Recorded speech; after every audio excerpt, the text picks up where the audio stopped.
All right, now we are less than 6 hours away from President-elect Trump being sworn in as the 47th president of the U.S. This is a live look at the Capitol this morning. Trump would soon be the second president in history to serve 2 non-consecutive terms.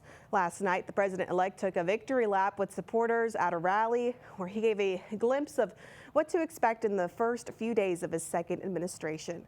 Dangerously cold weather has forced that swearing-in ceremony inside of the Capitol, though security remains tight for thousands of supporters who went to watch those festivities. CBS News' Jared Hill has more from Washington. It's fun to stay at the President-elect Donald Trump pumped up supporters at a rally in downtown D.C. just hours before taking the oath of office for a second time. The American people have given us their trust, and in return, we're going to give them the best first day, the biggest first week, and the most extraordinary first 100 days of any presidency in American history. Trump plans to sign around 200 executive orders after he's sworn in, ranging from diversity hiring programs to oil drilling and immigration. Trump is also expected to launch a series of immigration raids in cities across the country this week. We'll begin the largest deportation operation in American history. Some supporters say they'll be back in the arena today to watch Trump's inauguration, after he said frigid temperatures forced the ceremony inside of the Capitol. I was really hoping to be able to be outside and be part of that where you're actually with Donald Trump, but didn't work out, and that's okay. There are about 30 miles of fencing throughout Washington, plus tens of thousands of officers and military personnel here to safeguard the inauguration. Crucial now, especially that so many who would have watched in the concentrated area in front of the Capitol will instead be spread out across the city. Crews scrambled to build a special stage inside of the Capitol Rotunda where roughly 600 guests, including former presidents, members of Congress, foreign leaders, and several tech CEOs, will watch the inauguration in person. Jared Hill, CBS News, Washington.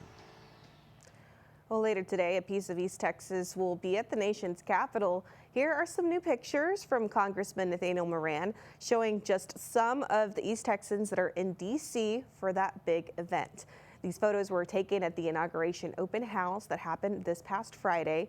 According to his office, they were able to invite 250 East Texans to come watch this historic event today. Meanwhile, other Texans will be in D.C. for the ceremony, many of which made plans before the ceremony was moved inside.